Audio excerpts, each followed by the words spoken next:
Hello everyone, मेरे YouTube channel एडुसाइक bye समृद्धि में आपका स्वागत है। आज की इस वीडियो में हम जानेंगे लर्निंग डिसेबिलिटीज़ के बारे में, यानी कि हमारे जो अधिगम में जो अक्षमताएं होती हैं उनके बारे में हम जानेंगे, जो कि हमारे लर्निंग को इफ़ेक्ट करती हैं या हमारे जो ओवरऑल हमारा जो डेवलपमेंट होना है उसको प्रभावित करती हैं। वो कौन कौन सी डिसेबिलिटीज़ हैं और वो कौन कौन से एरियाज़ हैं जिनमें ये डिसेबिलिटीज़ होती हैं, हम उनके बारे में आज जानेंगे। तो इस वीडियो में हम देखेंगे डिसलेक्सिया के बारे में, डिसकैल्कुलिया के बारे में, डिसग्राफिया के बारे में, डिस्प्रैक्सिया के बारे में, डिस्फेजिया के बारे में, जिसे हम अफेजिया भी कहते हैं, और ADHD सिंड्रोम जो होता है, जो attention deficit hyper activity disorder होता है, उसके बारे में हम इस वीडियो में जानेंगे। तो समझने की कोशिश करते हैं। सबसे पहले हम जानेंगे डिसलेक्सिया के बारे में कि डिसलेक्सिया क्या है।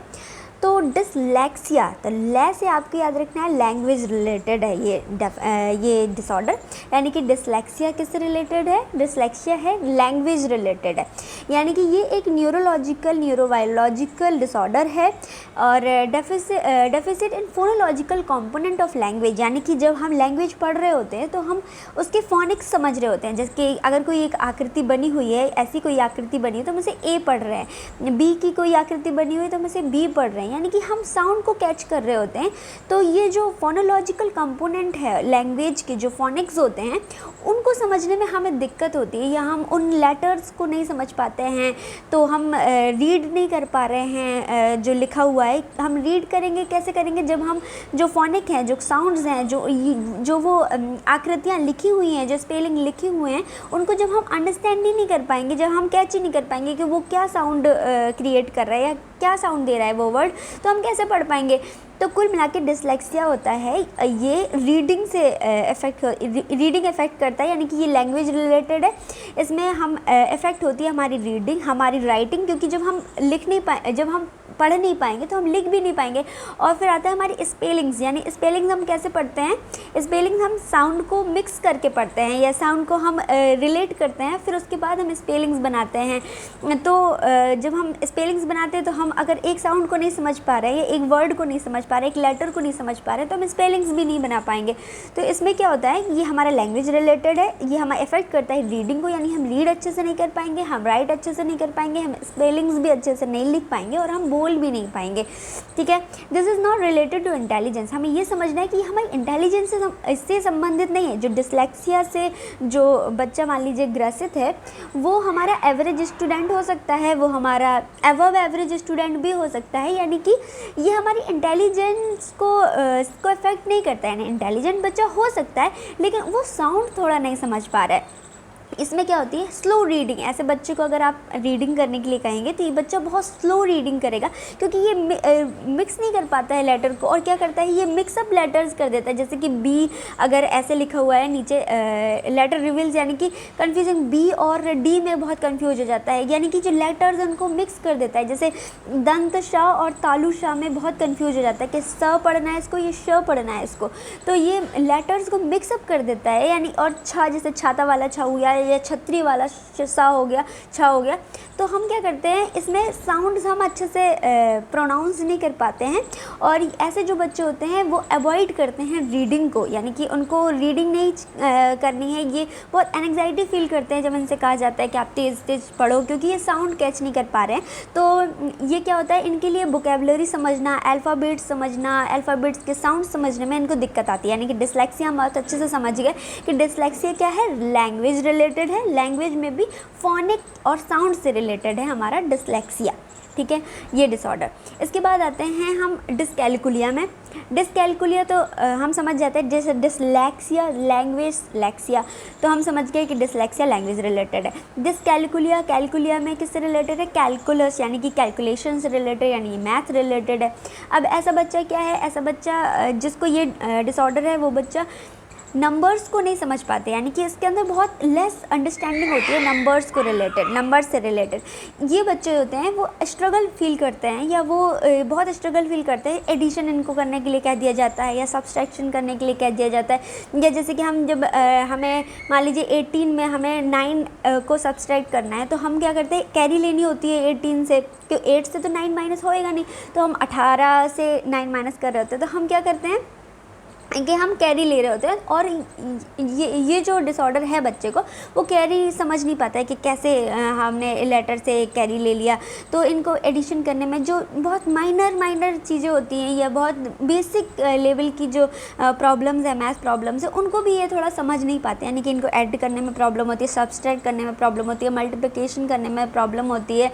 यानी कि इन बच्चों को अगर आप कहो कितना बज रहा है घड़ी में, तो ये थोड़ा टाइम भी नहीं बता पाते, यानी इनको टेलिंग टाइम्स बहुत स्ट्रगल फील करते हैं, डिफ़िकल्टी फील होती है इनको अगर आप मनी दे दो, मनी काउंट करने के लिए दे दो, तो भी इनको प्रॉब्लम हो सकती है। हैंडलिंग मनी इनके लिए बहुत डिफ़िकल्ट होता है, इनको मेजरमेंट करना इनके लिए थोड़ा डिफ़िकल्ट हो जाता है, ये एस्टिमेशन नहीं कर पाते हैं। यानी कि अगर आपने कहा मान लो कि एक मतलब एक्स था, तो इनको थोड़ा डिफ़िकल्ट फील होता है कि ऐसे कैसे मतलब सॉल्व हो जाएगा। यानी कि ये जो मैथ के प्रॉब्लम्स है उसमें जो स्टेप बाय स्टेप हम जो मैथ के सॉल्यूशन कर रहे होते हैं, उनको इसमें दिक्कत होती है, ये समझ नहीं पाते हैं, या इनको बहुत लेट समझ में आता है।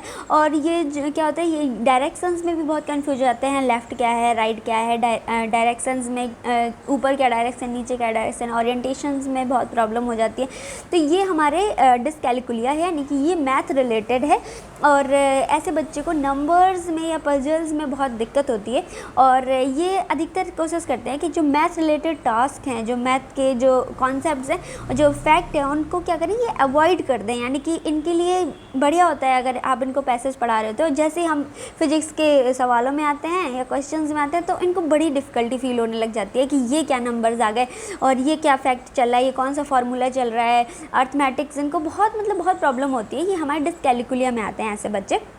और इसको हम ये अधिकतर देखा जाता है कि बच्चों में होता ही है, क्योंकि जब मैथ के टीचर्स हमें अच्छे से नहीं पढ़ा रहे होते हैं, या हमारा इन्वायरमेंट हमें मैथ रिलेटेड नहीं मिल रहा होता है, हमें सिर्फ पेज में ही मैथ करने के लिए मिलती है, तो हम कहीं ना कहीं इंटरेस्ट नहीं लेते, तो ये उससे बहुत इफेक्ट करता है। यानी कि ये डिस्कैलकुलिया है, हम ख़त्म भी कर सकते हैं अगर बच्चे को हम अच्छा इन्वायरमेंट दे रहे हैं तो, ठीक है। और ये इंटेलिजेंस से रिलेटेड नहीं है, यानी कि बच्चा अगर अच्छा सिखाया जाएगा तो बच्चा अच्छा सीख भी जाएगा। और ये हो सकता है कि कैलकुलेशन में थोड़ा वीक हो, लेकिन अदर सब्जेक्ट्स में इसकी बहुत अच्छी अंडरस्टैंडिंग हो, तो ये इसकी इंटेलिजेंस अच्छी हो सकती है। यानी कि एवरेज बच्चा ये हो सकता है, और अबव एवरेज बच्चा भी हो सकता है। इसके बाद हम आते हैं डिस्ग्राफिया में। डिस्ग्राफिया को हम समझेंगे तो ग्राफ का मतलब है, जैसे पेज में आपको ग्राफ बनाना है, तो आप क्या यूज़ करते हो, आप हैंड राइटिंग यूज़ करते हैं, राइटिंग के थ्रू बनाते हो। तो हमें ये समझना है डिस्ग्राफिया का मतलब है ये है रिलेटेड टू राइटिंग है ये डिसऑर्डर। यानी कि ये ऐसा बच्चा क्या होगा, इसको राइट करने में प्रॉब्लम होएगी, ये क्लियरली राइट नहीं कर पाएगा, इसकी जो हैंड राइटिंग है वो बहुत मैसी होगी। यानी कि ये कुछ भी लिख रहा है, उसके स्पेस नहीं अच्छे से दे रहा है, ये लेटर्स के साइज़ अच्छे से नहीं बना रहा है, अलाइनमेंट लेटर्स का अच्छे से नहीं कर रहा है, इसकी जो हैंड राइटिंग होगी बड़ी मैसी टाइप की होगी, तो वो डिस्ग्राफिया से डिसऑर्डर है। अगर ऐसा बच्चा है तो उसको लिखने में प्रॉब्लम हो रही है, तो ऐसे बच्चों को अगर बोर्ड में लिख दिया जाता है और कहा जाता है कि कॉपी कर लीजिए, तो ये कॉपी करने में बड़ी डिफ़िकल्टी फील करते हैं। और इनकी क्या होती है, लेटर फॉर्मेशन जो ये करते हैं उसमें भी इनको दिक्कत होती है, या लेटर्स को नहीं समझ पाते हैं, उसको फॉर्मेशन करना नहीं जानते।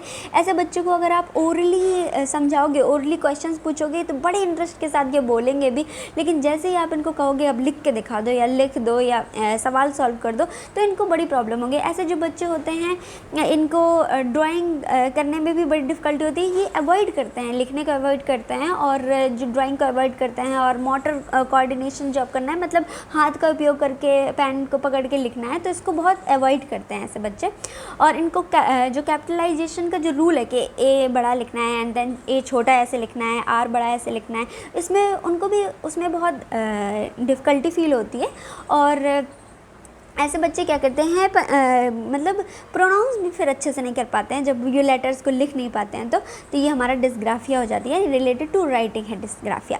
डिस्प्रैक्सिया को हम ऐसे समझ सकते हैं कि प्रॉक्सिमल डेवलपमेंट हम पढ़ते हैं, जोन ऑफ प्रॉक्सिमल डेवलपमेंट, तो प्रॉक से प्रैक्सिया से हम डेवलपमेंटल कोऑर्डिनेशन डिसऑर्डर है, ये हम एक समझ सकते हैं कि ये डेवलपमेंटल कोऑर्डिनेशन डिसऑर्डर है, डिस्प्रैक्सिया में के अंदर आता है, या डिस्प्रैक्सिया कहलाएगा अगर बच्चे को डेवलपमेंटल कोऑर्डिनेशन में प्रॉब्लम है। ऐसे बच्चे क्या होंगे, इनका कोऑर्डिनेशन में प्रॉब्लम होगा, यानी कि ऐसे बच्चे बड़े क्लमजी होते हैं कि अगर इन्होंने कोई पेन लिया तो इनका पेन हाथ से छूट जाएगा, या ये चलते चलते पता चले दीवार में घल जा रहे हैं।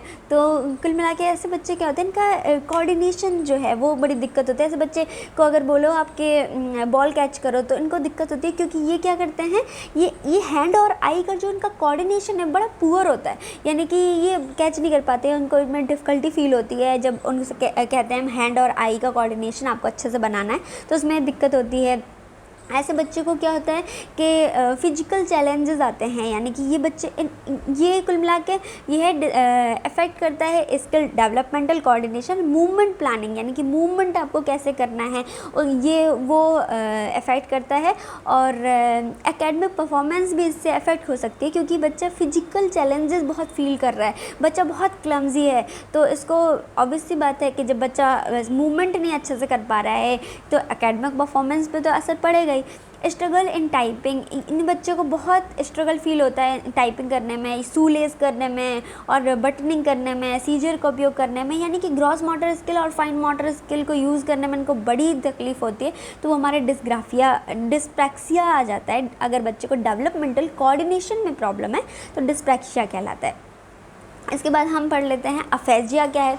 तो अफेजिया लैंग्वेज डिसऑर्डर है, लेकिन इसमें क्या हो रहा है, बच्चे का जो ब्रेन है वो कहीं ना कहीं डैमेज हो गया है। ड्यू टू इंजरी डैमेज हो सकता है, या बर्थ के टाइम पे उसको एक्सीडेंट हो गया है तो उसको दिक्कत हो सकती है, या प्री बर्थ भी हो सकता है कुछ डैमेज हो गया है, उसकी वजह से दिक्कत हो सकती है। फिर मिला के माइंड में कुछ ब्रेन में डैमेज हो गया है, जिसकी वजह से उसका जो लैंग्वेज डिसऑर्डर है वो उसके सामने आ गया है। यानी कि ऐसा जो बच्चा होएगा वो effect the ability to speak, ऐसे बच्चे की स्पीक करने में उसको दिक्कत आती है, यानी कि जैसे कि हक लाने में दिक्कत आती है, या जैसे बहुत देर तक अगर कोई वर्ड बोलने के लिए कहते हैं तो ल ल ल ल ल करके फिर कोई वर्ड बोलते हैं, यानी कि स्पीक बोलना है तो करके स्पीक बोलेंगे। तो ऐसे बच्चे हकलाते हैं, यानी कि इनको कोई कुछ ना कुछ प्रॉब्लम हो रखी होती है, तो ऐसे बच्चे की स्पीकिंग में प्रॉब्लम आती है, या अंडरस्टैंड भी थोड़ा लेट करते हैं, अंडरस्टैंड नहीं कर पाते हैं, राइटिंग में भी दिक्कत आती है, लैंग्वेज डिसऑर्डर्स भी फिर इनको दिखाई देते हैं।